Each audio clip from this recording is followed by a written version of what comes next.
Assalamualaikum students, hope so we'll be fine. Today we will start the revision of unit number 3, that is life functions.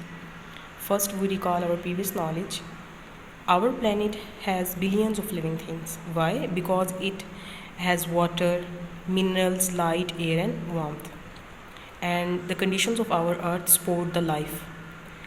Living things depend on each other for their food and also for shelter.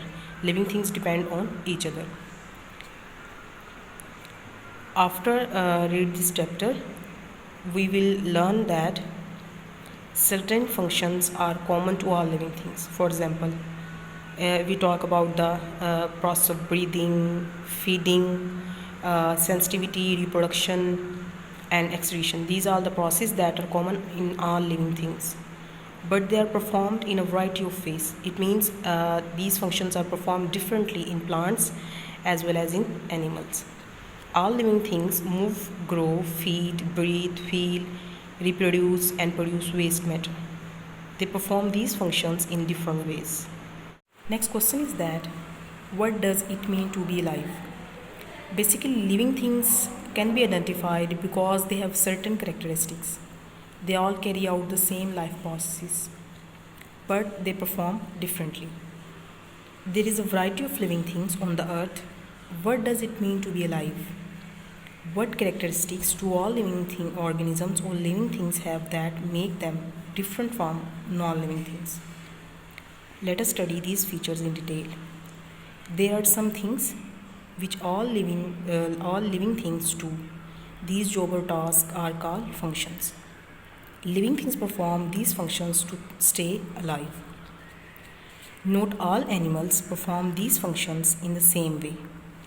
Not all plants perform these functions in the same way. How? For example, if we talk about a cat or animal, a cat moves very quickly when it chases a mouse. But in case of plant, for example an ivy plant, on the other hand, move very slowly as it grows up a wall towards the light. Basically, the plant movement and the animal movement different from each other. Both perform the same function, movement, but they perform differently from each other. All living things perform the functions listed below, but they do so in a variety of ways. Here, some functions or life processes are mentioned. For example, feeding, movement, growth, respiration, excretion means produce waste substances, and reproduction. These are functions that performed both in animal and plants.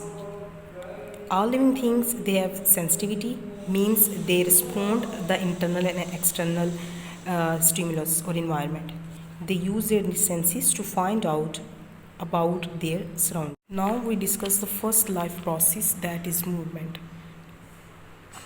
If we talk about the movement in animals, basically animals move by using their legs, wings, fins, or their belly.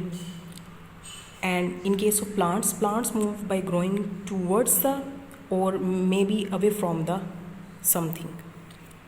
Most animals can move their whole body. For example, if we talk about snake crawl on its belly. Plants can only move certain parts. For example, plant roots, shoots, stem move towards the stimulus. Means stem and leaves moves towards the light, while root moves towards the water. Plants open their leaves and turn to face the sun.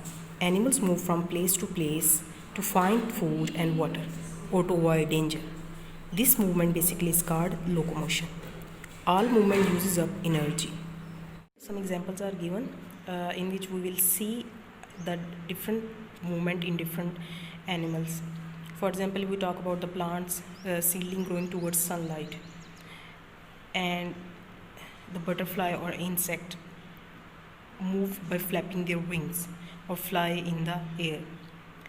In case of the jellyfish, it is present in the seawater and they move by squeezing their body. Leech contracts its muscles to move along in loops.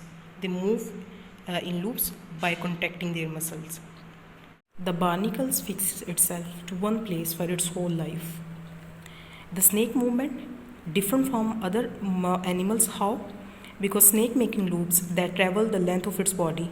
A snake moves silently towards its prey. The hummingbirds hover or hang in the air while it feeds. Basically, the hummingbird lightweight skeleton supported the hummingbird to hover or hang in the air. And also, two large wing muscles and forelimbs modified into wings help birds to fly in the air. The fish basically uses its head, body and tail to push through water. These are the different movements that performed by the different animals. Now we will discuss the exercise question that is related to this topic. Exercise question number 5, part 2. Why do animals move from place to place? And the answer is that animals move from place to place to find food and water or to avoid danger. This is the answer of question number 5, part 2. The next question number 5, part 8. Explain how animals' movements are different from those of plants. The answer of this question is animals can move from place to place while plants cannot move from place to place. This is the basic difference between the movement of animals and plants. Okay students, hope so will understand. Thank you for listening.